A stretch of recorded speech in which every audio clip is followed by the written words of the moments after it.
lot of players out there, they name themselves UGC, but in reality, they're not UGC.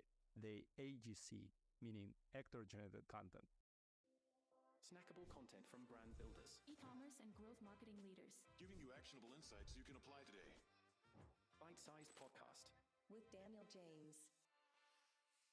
So for anybody who's been listening to Bite Size for some time, creative being the variable is a statement largely agreed upon by myself and most of my guests, whether that's a brand founder or a marketer. And let's break down what effective marketing is. It's images, videos, copy, structured in a way to drive an action. To develop a creative that drives action, you have to understand creative performance and use that as a feedback loop into your creative strategy, your media buying, your creative optimization teams. At Fly Performance, we use Motion. So Motion is a creative reporting platform that visualizes creative performance and uses really easy to understand metrics that are mapped to the consumer funnel. So from thumb stop ratio to ROAS, making it so easy to understand not just performance, but where you need to optimize. Not only that, it's a huge time saver. We estimated that since using Motion across the agency, we've saved our teams 2 days a week from manual data pulls, allowing them to test and analyze creative far more efficiently and get winning creatives and really help drive performance. Creative is the variable. Hey, Danil. Welcome to Bite Sized. Hey, Dan. Thanks so much for inviting me. Of course, man. Of course. We've known each other for a minute. So I'm really happy to have you on. Been great to get to know you over these last 2 years, maybe it's been. Yeah, it's been 2 years. Yeah. And Danil really knows his New York eateries. We went to a phenomenal restaurant in New York last time we were together. The best mac and cheese I think I've ever had in my life. What's the name of that place? The name was Area. So Okay. yeah, and I would agree the best mac and cheese in my life as well. And I heard that from any folks that I'm bringing there or recommending. Yes, 100%. Well, Danil, super excited to have you on. Would love to, first and foremost, for anyone who doesn't know you, just give us your 2-minute kind of career story, how it started, and what you're currently doing. Yeah, I'm an immigrant founder living in New York. Originally, I'm from Russia, where I started my career. And after university, I joined the startup world because I've always been passionate about entrepreneurship. So, this world, like seeing that people are actually changing something in the world, like that's always been intrigued me, even though like I didn't start my company after the university, but just joining that. And I joined as a business development manager for one of the MarTech company who is doing like some programs for the loyalty. Within the 6 months, I got promoted to head of sales, starting managing people, sales managers who has kids, right? And I'm just recent graduate, right? That was like really great experience, really fast forwarding. Unfortunately, the startup didn't go well, and then I joined the corporation because I wanted to explore what's up with that world. I joined a company called Kiwi. It's listed on NASDAQ, company from the payment industry, like e-wallets and different payment methods. Again, the fast corporate career, I joined as the business development manager, got promoted to category manager, then head of industry, head of department, all within 2 years. When I finished my experience at Kiwi, I was in charge of 13% of net revenue of $1 billion company listed on NASDAQ. So pretty impressive in a way. But the reason why I left is because of Insense, the current venture that I'm co-creating with my brother. And the reason why I left, it's my brother. So he pitched me the idea of Insense. And then I'm just like, okay, now I'm ready to get back to my original roots, to become the entrepreneur. And that's how we started Insense. And Insense is a creator commerce marketplace where we connect 7-8 figures e-commerce marketers with UGC creators and micro-influencers. Awesome. I didn't know that background story, actually. There you go. I've already learned something new, and we've been hanging out for ages. Awesome. So I'm pretty familiar with Insense, and you just kind of mentioned high level there. But really, like, dive more into what problem is Insense trying to solve for brands and marketers? Yeah, we shape this in fancy words, upscale paid social and scale creator influencer programs. So what we learned that we are not the great solution for the beginners in e-commerce, but we are really great for those businesses who are ready to scale. So those who already making 1 mil in annual GMV or sales, then they question themselves, okay, right now we're ready to pull the trigger and doing more acquisition on Facebook, Instagram, TikTok, or different social platforms. But to be able to win, we need to produce a lot of content. And right now, you see us outperforming for e-commerce specifically, or I need to launch my influencer programs, both like ambassadorship, product seeding. So how I'm able to scale that? Because right now I don't have time DMing influencers. I'm ready to allocate some resources and to automate the process. So that's the problems that we are solving specifically for mid-market e-commerce. Makes sense. And you mentioned it as creators and micro-influencers. I asked this of anyone who comes on that's in the world of influencer and creator. What's the difference? What's a creator? What's an influencer? Great question. The way how we define that is a creator is a person who can produce user-generated content that drives performance in ads. So, for instance, portfolio of branded content is essential to understand whether this creator is able to produce this content or not. So, speaking about vetting process. If we're talking about influencer, is a person who has an audience in social media, and the majority of publications resonates within an audience. So that doesn't mean that if you're an influencer and you have 10,000 followers, but your engagement rate is below 0, let's put it like that. So then you're probably not an influencer. You just gain some audience, but you are not really engaging with them. So the quality of the audience is essential, and how you produce the content. And then another phrase that we heard from our partners at Meta, they were saying not every influencer is a creator, and vice versa.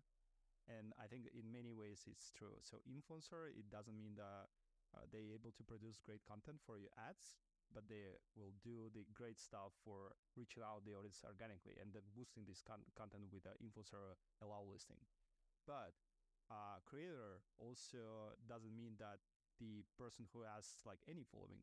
It doesn't mean it's this person is not able to produce the content that will resonate with the audience in ads. No, that doesn't mean. Agreed. I'm glad we're getting basically the same answer across most people, but it is interesting, like just how much in our space it's used interchangeably. Influencers, creators, I think making sure you know what you're looking for, what outcome you're looking to achieve is priority number one within this space, right? Are you looking for influence over a community, or are you looking for really good content to run in paid? 100%. I think understanding the goal and the problem that you're trying to solve, that's the key, not only talking about influencers and creators, but overall for the business, for your business goals and or even the personal goals. What goal you would like to accomplish? Yeah, 100%. So you're pretty active on Twitter, right? Well, trying to be. I'm not even close to become Nick Shackelford, but I'm chasing for him. I'm going for him. I say this with Jess, but maybe I shouldn't. He's obviously not busy enough. No one has that amount of time to post on Twitter that much. I mean, we all love Nick, so it's said with love in my heart. The reason I ask is it's a bit of an echo chamber, but there's a lot of really smart people in this space, talking about things, on there, albeit a very, very small subsection of the space. But, I think there and maybe more broadly, like UGC creator content has come under some fire and scrutiny recently. Why do you think that is? I think in many ways, what we've been observed for the past few weeks of saying UGC is dead, in many ways it's a provocation to raise the topic. And I think there is a ground for this. First of all, no one presented that UGC is dead in a way of data. So comparing that, okay, before and now, or UGC against the, DPA or whatever, right? So something that is going to be tangible. No one is presented on Twitter, this small chamber. That's number one. But secondly, do I believe that the UGC is dead? No, it's not dead, but it's evolving. And I think there are a few reasons. So in 2020, 2022, it was the rise of UGC, right? Because everyone produced that in many ways and so on. And that's also accelerated to introduce more players in the market, like UGC agencies, tech companies, Twitter individuals who name themselves UGC experts. When it becomes like that, so it basically draws low quality in the mass market because it became mass market. So everyone is UGC. And let's produce a lot of content just in front of my iPhone camera. Doesn't mean that it's UGC. No, it's not, because also what it happened.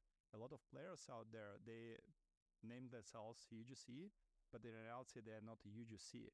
They AGC, meaning actor-generated content. And I think if we're coming back to the initial topic, UGC is dead, right?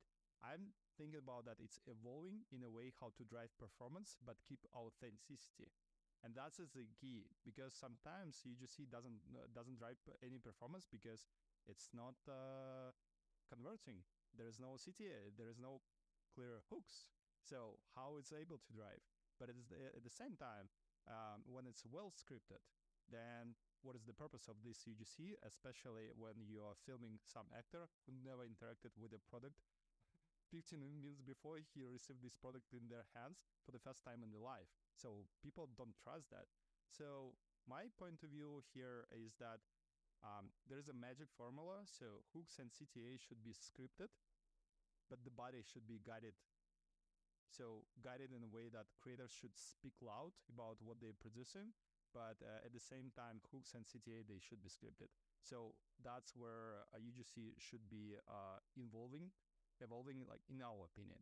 Yeah, it's really interesting because, to your point, I liked it. You know, we're all in this space, we're marketers and we love to name things, right? And you said there, AGC, actor generated content. You know, if you take a step back and think, well, what is it we're actually trying to achieve with the content? What we want is social proof, people face to camera ads to run in paid social.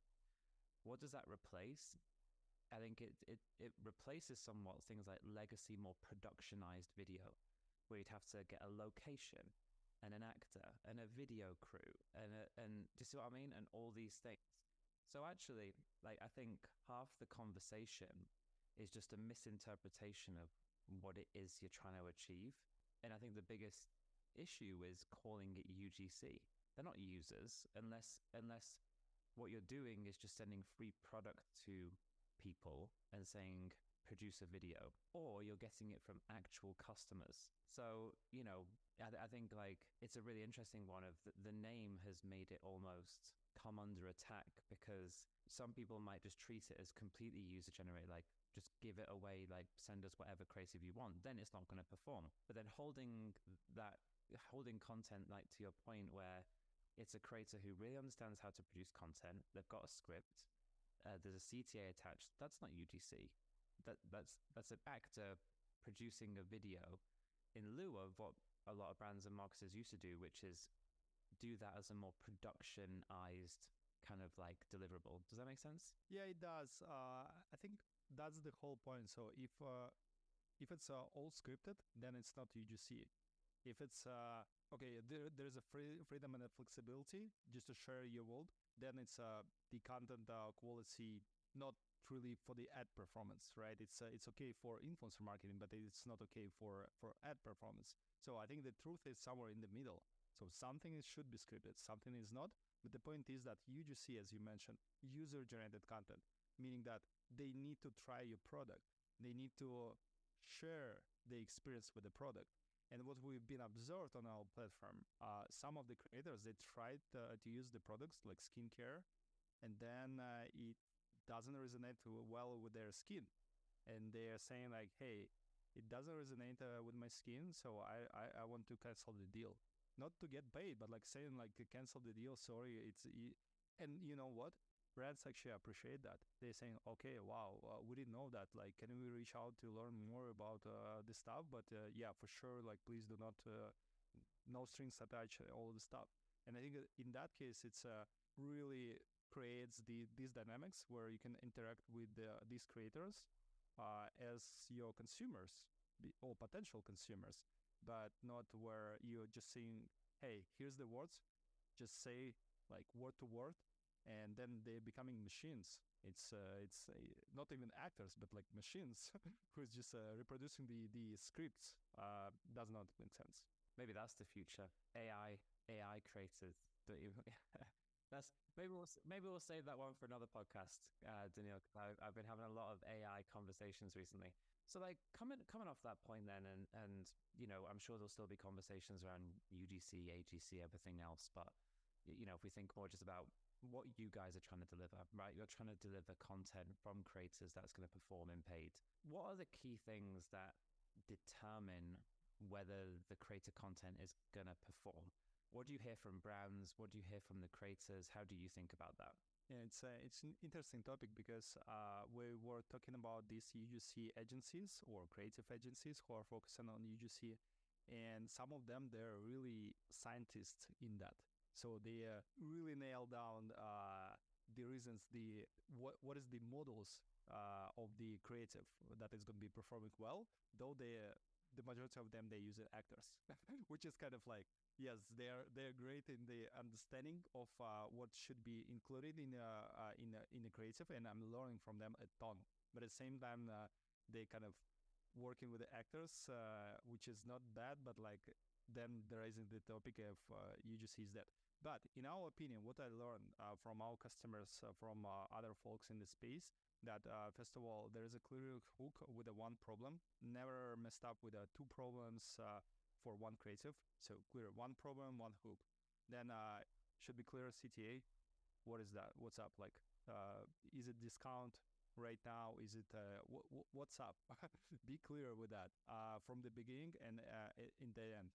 Then creators should be authentic and share the experience by highlighting product benefits and how it solves the problem. And here's you need to have guidance, meaning that, okay, here's the benefit and highlights, the way what we prove and believe and want to position to the market, but you can play around. You can say like in the different words the same thing.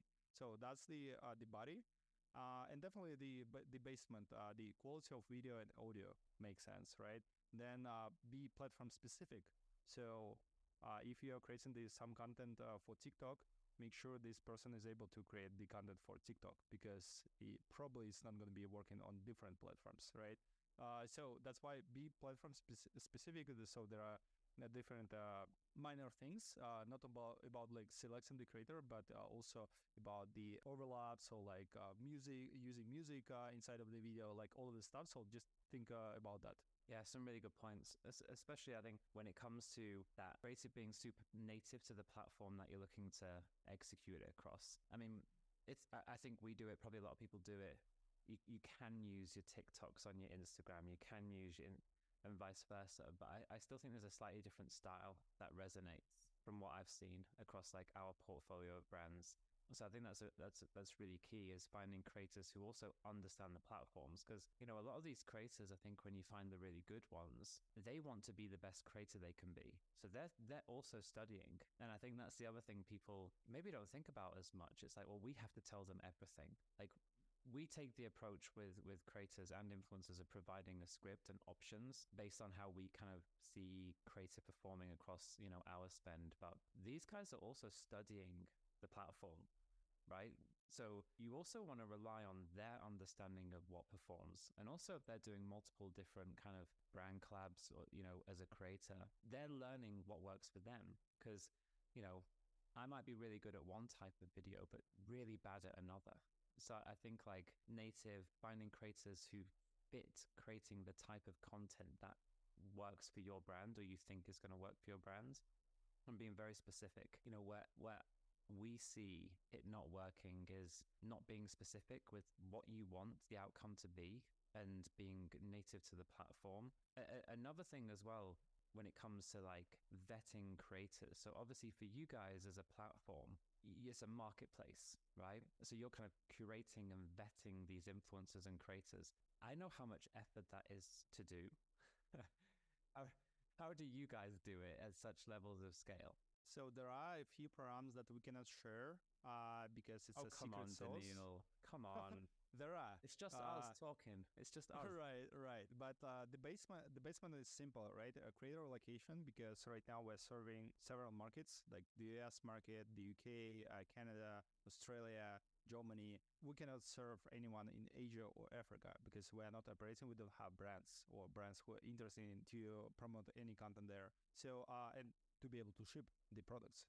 And then audience location for the same reasons, quality of audience, and it's both like engagement rate, the average number of views of your content, and all the stuff. So for different platforms, it's also platform specific. Then category and verticals. So we don't have many creators in automotive because it's not our focus, but we do have a lot of lifestyle, beauty, sports and wellness, and so on. So that's a big criteria for us.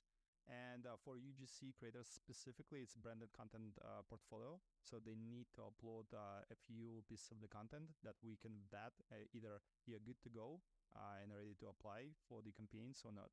And yes, as you mentioned, we are vetting creators. So we have 20,000 vetted creators on our platform, and everyone is vetted by both automatic and manual approach.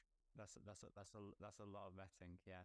So for you, are you also tracking the performance of the creators when used by the brands? And again, without giving away any brand specific, what trends are you seeing? What interesting things are you seeing that might help, any brand or marketer listen to this, in terms of like what to look for or what to lean into when looking to use Insense potentially, or just in terms of their general creator and influencer marketing? Yeah, I think vetting doesn't stop when you just bring someone to the platform. Vetting, it's actually the process where how creators are behaving on every platform, right? And for instance, with us, we have ranking system.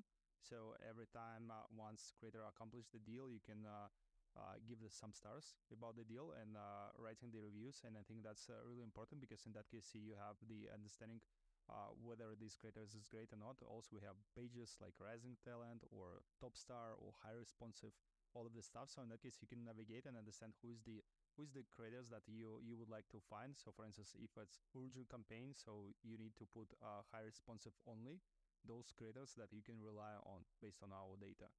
So, but if we're talking about overall outside of our platform, so it would be observed.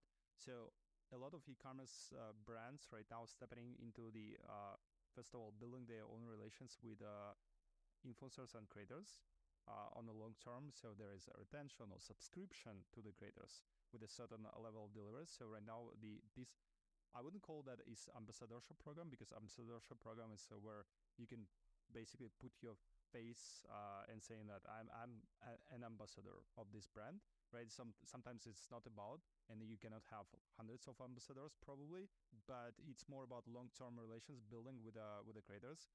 We've been observing a lot of e-commerce brands right now really putting and investing a lot to build their own roster of the creators, and they need to manage that in the right way, just to making sure that what is they set up there. That's number one. Secondly, product seeding. It's been forever, but right now, product seeding, no strings attached.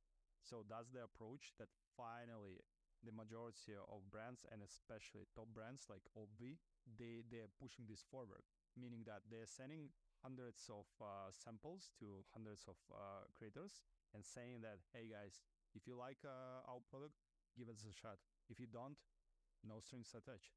Nothing is expected to be published or produce the content. But if you love the product, let us know, because we want to build a relations with you. And I think in many ways that's where this all influencer marketing is evolving, in a way of how to build the relations long term, and how to make sure that creators is not only one-off campaigns. Because sometimes marketers are thinking about, okay, I reach out to this influencer and their audience once, then I need to find another face. But that's not true, because the way how marketing works, it's a few touches. That's the Ogilvy standards, right? So you cannot say that, okay, I showed that to one person one time about my brand. No, you need to reach out through email, SMS, outdoor. So there are different ways how you can go about that. Same with the influencers. So meaning that one post, it might be not enough. And moreover, some of the posts cannot be reach your audience based on the prompts doesn't mean that you should never work with this creator. That's not true, because sometimes organic could work in a different way. Something is resonating with the audience, something is not. You can give a shot again and again, and that's what we observed a lot. I think especially, I think that's the seeding approach, somewhat verticalized as well, right? With us, for example, we work with a lot of fashion brands. You don't need to try the product as much, right? So it's like, I'm not saying that you're probably not going to seed out hundreds of t-shirts or jackets or pairs of pants or shoes. So I do think as well that approach is probably a verticalized approach, and it can work. I think everything you're kind of saying funnels back to that fundamental understanding of what you're trying to achieve and what's influence, what's creator to drive paid. Do you see what I mean? Because everything you're just mentioning is, well, if I'm going to seed a bunch of product and then ask for them to produce content if they like the product, and I have no control over that, what are the chances of any of that content performing in a paid campaign? Probably slim to none. But what it will do is get a lot of social awareness, conversation. And from there, like you said, the people who really like the products, who you like the content from, it's a longer term approach though, right? It's like the funnel, and then you narrow it down.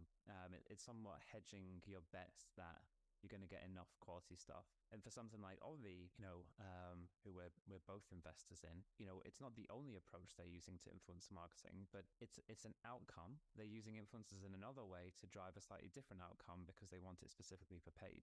So again, I think it's interesting how there's multiple different avenues when it comes to creators and influencers, whereas it used to be very just simple. And I had Megan Heaton on the podcast last week with some of our influencer team, and she was early in Instagram in terms of having a following and an influence. We've worked with her for the entire 4 years of our lifespan. I remember we used to work with her on a CBD brand, and it was just static images, and it would be a static image of her holding the bottle with a code. Dude, we made hundreds of thousands of dollars. Not gonna work anymore. So sometimes it could. Yeah, it yeah. could. Yeah, why not? Because if you're going like in a stream that everyone is doing, but and everyone stopped doing something, it's always great to coming back to the old ideas that have been I'm gonna do working. That. I'm gonna do that. Please blanket let me know across all of Flight Performance from now on. Just static image influencer post. No, but I think you're not wrong. It can still work. In actual fact, in fashion, flat lays and simple stuff like that, and simple influencer statics crush if it's the right. There's still elements to it. I think to your point, it's the evolution.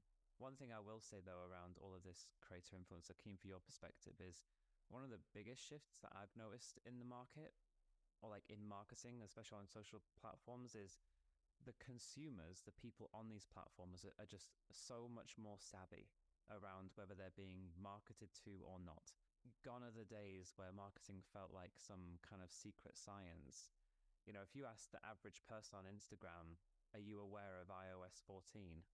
Most of them would probably know, which is a strange place to be. It makes it slightly more difficult, but I think when done right, influencer creator, it feels native, it feels authentic. People don't feel like they're getting marketed to. It feels very, like you said, where the creative you're seeing perform best from your trends, it's like there's a single problem and here's the solution.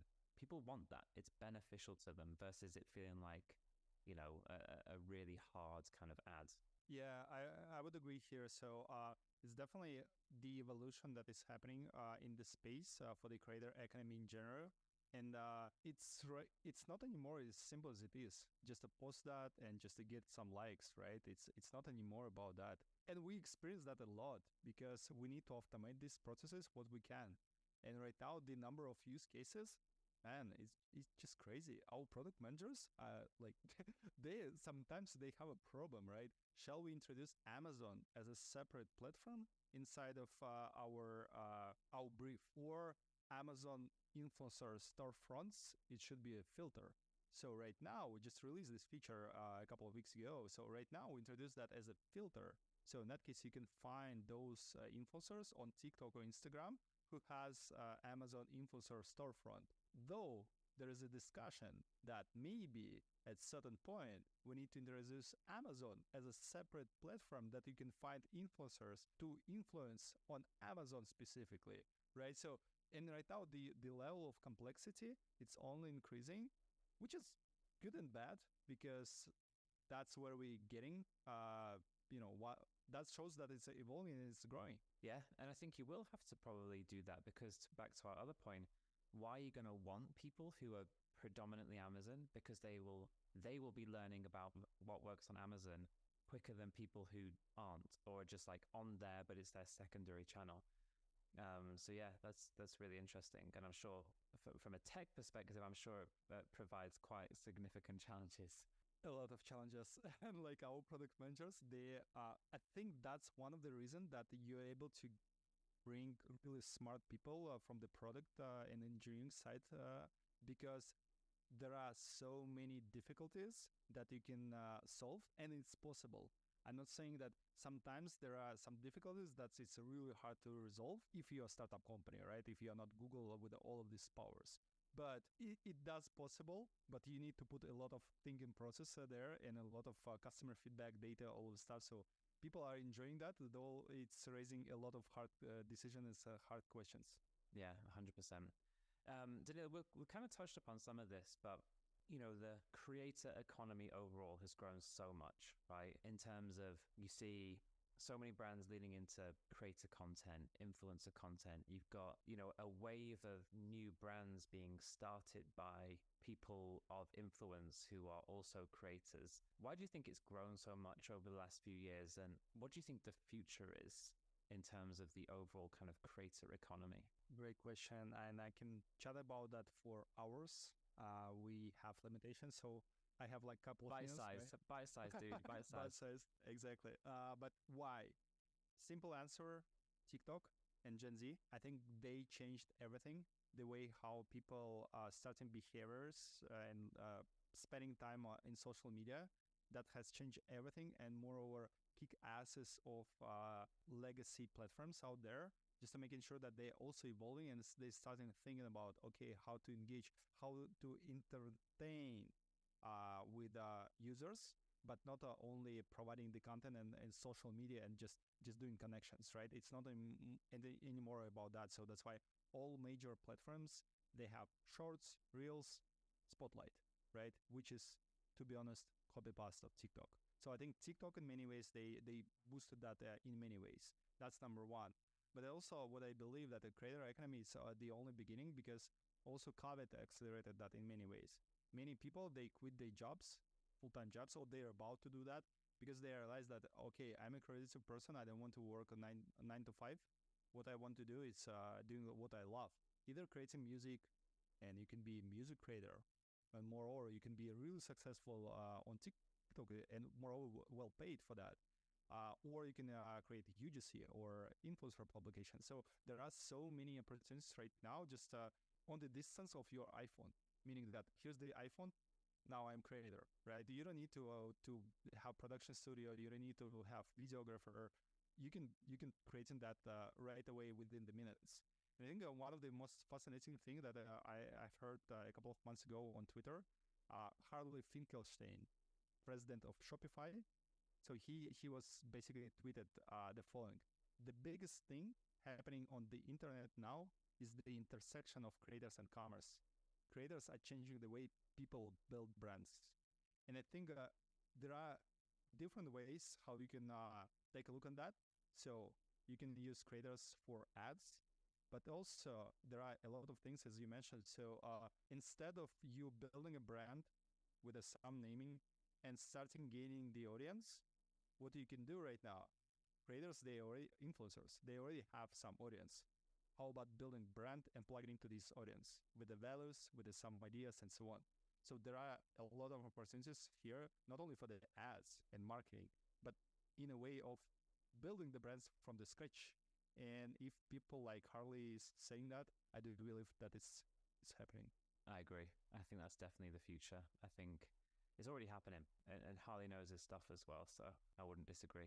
Awesome, man. Listen, we've got to try and stay true to our name and wrap it up. But I feel like there's such an interesting space, such a dynamic space. There's so many things. I'm going to connect or link this in the episode. But if people want to find out more about Insense, what's the best way to do that? Give me a follow on LinkedIn or Twitter, or just going to our website insense.pro. So yeah, and I would love to chat, and I would love to jam, and I would love to challenge why creators, why UGC is not dead. 100%. And how creators can help your business. Yes, 100%. Over an incredible bowl of mac and cheese up in New York. Yep, that's Amazing. also an option. Danil, thank you so much, buddy. I appreciate you being on. Great to chat. Thanks so much, man.